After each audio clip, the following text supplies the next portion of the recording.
माहिती आहे की या महाराष्ट्राच्या विधानसभेची रणधुमाळी चालू झालेली आहे। या रणधुमाळीमध्ये मागच्या 2.5 वर्षामध्ये या महाराष्ट्राच्या इतिहासात आजपर्यंतच्या कुठल्याही मुख्यमंत्र्यांनी केलं नाही। भविष्यात कोण करतं मला माहित नाही, पण या 2.5 वर्षाच्या कार्यकाळामध्ये एक ऐतिहासिक निर्णय आपल्या या महायुतीच्या सरकारने घेतले। या महाराष्ट्रातल्या तमाम घटकांना न्याय देण्याचा प्रयत्न केला। सगळ्यात महत्त्वाचा ऐतिहासिक निर्णय तो म्हणजे नारी शक्तीचा सन्मान करण्याचा प्रयत्न या ठिकाणी आपल्या युतीच्या सरकारने केला। हे सगळे विषय आज या महाराष्ट्रामध्ये तमाम घटक पाहत असताना विरोधकांची पायाखालची वाळू घसरते आहे। त्यांच्याजवळ युतीच्या सरकारच्या बाबतीत काहीही बोलण्यासाठी नाही, म्हणून वेगवेगळ्या पद्धतीचे नरेटिव्ह सेट करण्याचा प्रयत्न करताय। परंतु लोकसभेला घेतलेला अनुभव पाठीशी असल्यामुळे या महाराष्ट्राची जनता आता त्या गोष्टींना थारा देत नाही।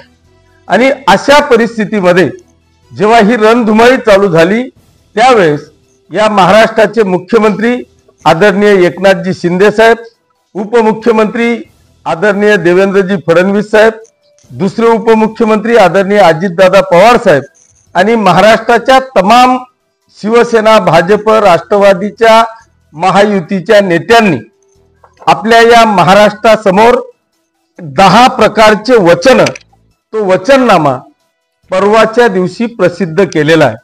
आणि तो वचननामा महाराष्ट्रातल्या तमाम जनतेपर्यंत पोहोचावा याची जबाबदारी प्रत्येक मतदारसंघाच्या आमच्या सर्व शिवसेना, भाजप आणि राष्ट्रवादी आरपीआयच्या पदाधिकाऱ्यांवर दिलेली आहे। ती जबाबदारी पोहोचवण्यासाठी खास करून आम्ही आज आपल्या माध्यमातून या पाचोरा आणि भडगाव मतदारसंघातल्या तमाम जनतेच्या समोर जे 10 प्रकारचे वचन आपल्या या युतीच्या सरकारने, या महायुतीने या ठिकाणी दिलेले आहेत ते आपल्या समोर मांडण्याचा मी प्रयत्न करतोय। पहिल्यांदा तर मी या तिघांचे, या महायुतीचे मनापासून आभार मानेल, त्यांना धन्यवाद देईल, त्यांचं अभिनंदन करेल की अशा कुठल्याही मोठ्या मोठ्या घोषणा वचनामध्ये न देता ज्या करण्यासारख्या आहेत, आणि मला खात्री आहे की जे शब्द मुख्यमंत्री एकनाथजी शिंदे साहेब, उपमुख्यमंत्री देवेंद्रजी फडणवीस साहेब आणि अजितदादा पवार साहेब या तिघांनीही जे वचन दिली ते 100% मागच्या काळामध्ये पाळली। त्याच्यामुळे मला खात्री आहे की येणाऱ्या काळामध्ये जे हे 10 वचन माननीय महायुतीच्या तिघही नेत्यांनी दिलेले आहेत, हे वचन येणाऱ्या 5 वर्षाच्या आत 100% पूर्ण करतील किंवा करता येतील अशाच पद्धतीचे वचन या ठिकाणी दिलेले आहेत। त्याच्यामुळे मी माझ्या मतदारसंघाच्या तमाम जनतेच्या वतीने या महायुतीच्या तिघ नेत्यांचे मनापासून आभार मानतो। त्याच्यातलं पहिलं वचन आहे की आज या महाराष्ट्रातल्या तमाम लाडक्या भगिनी इतक्या एकवटल्या आहेत की ते आता घरच्यांचं सुद्धा ऐकायला तयार नाहीत। अशा पद्धतीची परिस्थिती संपूर्ण महाराष्ट्रामध्ये झालेली आहे। त्यांचा लाडका भाऊ आता जर का कुठल्याही भगिनीला विचारलं की तुझा लाडका भाऊ कोण, तर ती सख्या भावाचं नाव न सांगता माझा लाडका भाऊ मुख्यमंत्री एकनाथ शिंदे साहेब आहे अशा पद्धतीचं त्या भगिनीच्या मुखातून येतंय। त्या भगिनीला जे 1500 रुपये मानधन आपल्या सरकारने दिलं ते 2100 रुपयावर नेण्याचा वचन त्याच मुख्यमंत्री एकनाथ शिंदे साहेब आणि महायुतीच्या दोघही नेत्यांनी दिलेलं आहे। त्याच पद्धतीने आज जी अपेक्षा या महाराष्ट्रातला तमाम शेतकरी बांधव करतोय की या महाराष्ट्रातल्या तमाम शेतकरी बांधवांना ज्या पद्धतीने गेल्या अनेक वर्षापासूनचं लाखो करोड रुपये वीज बिलाकरता थकीत होतं आणि त्या विवंचनेमध्ये प्रत्येक MSCB वाला त्याचा ट्रान्सफॉर्मर जळाला की त्याला ब्लॅकमेलिंग करायचा आणि मग त्याला ट्रान्सफॉर्मर मिळायचा।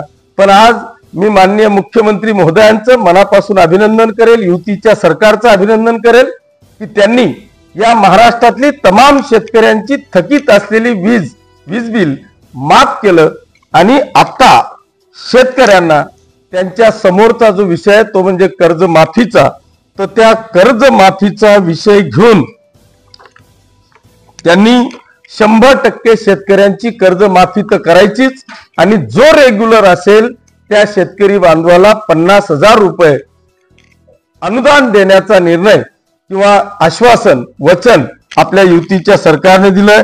त्याचबरोबर जे मला वाटतं कदाचित या देशातलं पहिलं राज्य हे आपलं असेल की युतीच्या सरकारने या देशामध्ये माननीय पंतप्रधान आदरणीय मोदीजींनी या संपूर्ण देशातल्या तमाम शेतकऱ्यांचा एक सन्मान केला। त्यांना शेतकरी सन्मान योजना चालू केली, 6,000 रुपये दर वर्षाला देण्याचा निर्णय घेतला। पण आपलं महाराष्ट्र सरकार असं या देशातलं पहिलं राज्य ठरलं की एका बाजूला मोदीजींनी 6,000 रुपये दिले आणि आपल्या राज्य सरकारने त्याच्यात भर टाकून राज्याकडून देखील या राज्यातल्या तमाम शेतकरी बांधवांना 6,000 रुपये अनुदान दिलं। हेच अनुदान 15,000 करण्याच्या संदर्भातलं वचन आपल्या राज्य सरकारने दिलं, युतीच्या सरकारने दिलं, युती शासनाने दिलं। त्याबद्दल त्या ठिकाणी मी मनापासून आभार मानतो। आज अनेक गावांमध्ये अशी परिस्थिती आहे की खऱ्या अर्थाने अनेक गोरगरिबांची दिवाळी असेल, कुठलाही सण असेल किंवा अनेक लोक आजही काही अन्नधान्यापासून वंचित आहेत। या सगळ्यांना किंवा या अन्नाबरोबरच आम्ही जर का गावावर गेलो तर त्यांना अनेक प्रकारच्या अडचणी येतात, त्यांना घरकुलं नसतात, मंजूर असतं पण जागा नसते। त्याच्यामुळे ह्या दोन ज्या महत्वाच्या गोष्टी आहेत ते म्हणजे अन्न आणि निवारा, तर या दोघही गोष्टी देण्याच्या संदर्भातलं वचन आपल्या युतीच्या सरकारने दिलेलं आहे। त्याच पद्धतीने आता मला सांगताना आनंद होतो की आपल्या हे जे वृद्ध पेन्शन धारकांना जे पेन्शन या ठिकाणी मिळतं, खरं म्हणजे पहिले 1,000 रुपये आपल्याला सगळ्या संजय गांधी श्रावणबाळ योजनेच्या माध्यमातून मिळायचे, परंतु आपल्या सरकारने त्याच्यात वाढ करून 1,500 रुपये केलेलं होतं। त्याच्यावर आता एवढा महागाईचा पिरियड जर का आपण पाहिला तर 1,500 रुपयामध्ये त्या वृद्ध परिवाराचं महिनाभर कुटुंब चालवणं किंवा ते घर चालवणं, त्याच्यावर संसार चालवणं हे शक्य होत नाही। म्हणून त्याच्यासाठी त्यांना देखील 2,100 रुपये संजय गांधी श्रावणबाळ मध्ये वृद्ध पेन्शन योजना या ठिकाणी चालू करायचा निर्णय किंवा वचन आपल्या सरकारने दिलंय। अनेकदा अशी परिस्थिती येते की प्रचंड म्हणजे एका बाजूला मग ते सगळ्याच वस्तू महागड्या होतात, परंतु संसार चालवताना अनेक गोरगरीब लोकांसाठी महत्वाचा विषय असतो की आपल्या ज्या जीवनावश्यक वस्तू आहेत या सगळ्या वस्तू इतक्या महागड्या होतात की त्यांना महिनाभर आपल्याला मिळालेल्या पगारातून मजुरीतून त्या चालवणं शक्य होत नाही आणि म्हणून त्या किमती कुठेतरी स्थिर राहिल्या पाहिजे याचं वचन आपल्याला युतीच्या सरकारने किंवा युती शासनाने दिलेलं आहे। त्यांचे मी मनापासून आभार मानतो। 25 लाख रोजगार निर्मिती तसेच 10 लाख विद्यार्थ्यांना 10,000 रुपये प्रशिक्षणातून महिन्याला 10 लाख विद्यार्थ्यांना रुपये 10,000 रुपये विद्या वेतन देण्याचं वचन या ठिकाणी सरकारने घेतलं। खरं म्हणजे राज्य सरकारचे खरोखर म्हणजे आपण मानावे तसे आभार तेवढे थोडे आहेत। मी पहिलेच आपल्याला सांगितलं की इतक्या घटकांना 2.5 वर्षामध्ये निर्णय माननीय मुख्यमंत्री महोदयांनी किंवा युतीच्या सरकारने घेतले।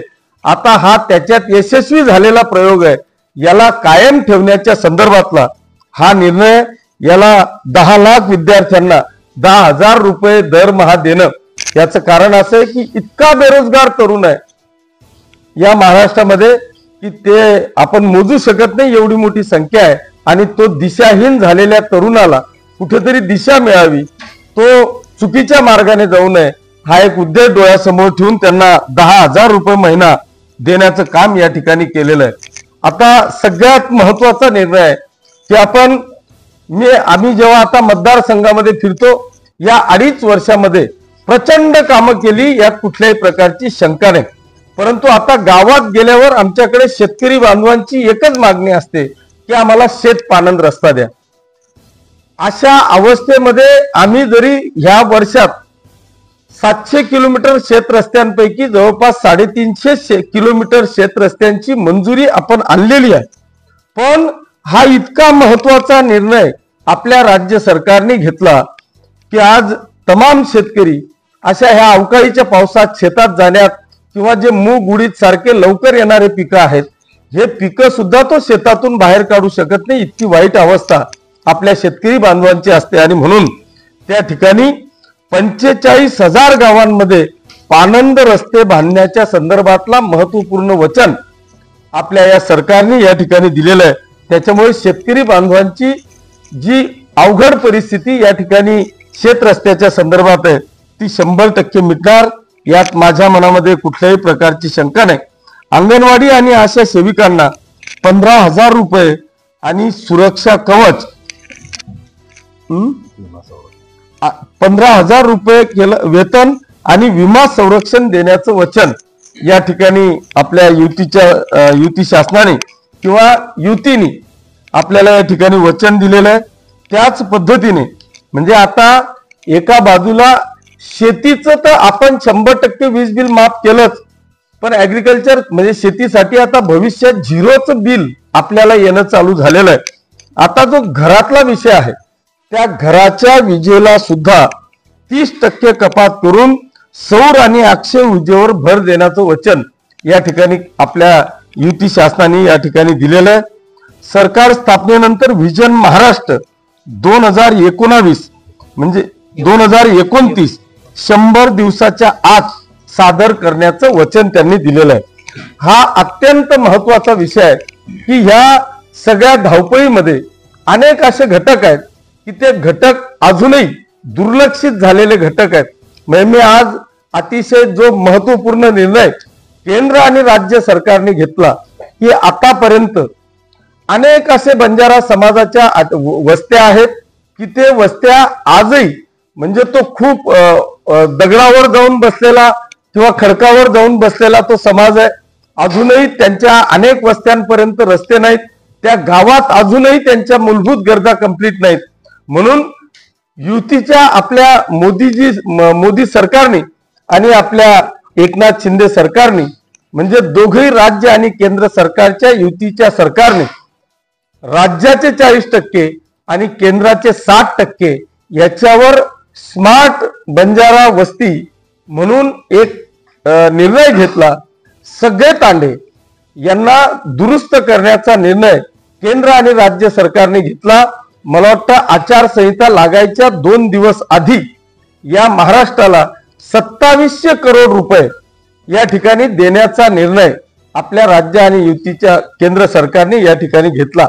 असे अनेक गावं आहेत की जे दुर्लक्षित आहेत, अशा ह्या गावांना म्हणजे स्मार्ट करण्याच्यासाठी किंवा वेगवेगळ्या पद्धतीचं व्हिजन डोळ्यासमोर ठेवून या महाराष्ट्राला या देशात नंबर 1 कसा करता येईल, विकासात्मक दृष्ट्या या देशामध्ये या राज्याचा आलेख आपल्याला कसा वाढवता येईल, हा एक मोठा प्रयत्न या व्हिजन महाराष्ट्राच्या 2029 पर्यंत मला वाटतं त्यांनी दिलेला आहे। मला खात्री आहे की या आपल्या महायुतीतल्या तिघही नेत्यांनी 4ही नेत्यांनी जो निर्णय घेतलेला आहे तो या महाराष्ट्राच्या भल्यासाठी, महाराष्ट्राच्या तमाम घटकांना एक वेगळी दिशा देण्याच्यासाठी हा वचननामा जो प्रसिद्ध केलेला आहे, हा वचननाम्याचं मी या पाचोरा आणि भडगाव मतदारसंघातल्या तमाम जनतेच्या वतीने, शिवसेना, भाजप, राष्ट्रवादी आणि RPIच्या सर्व सन्माननीय पदाधिकारी आणि कार्यकर्त्यांच्या वतीने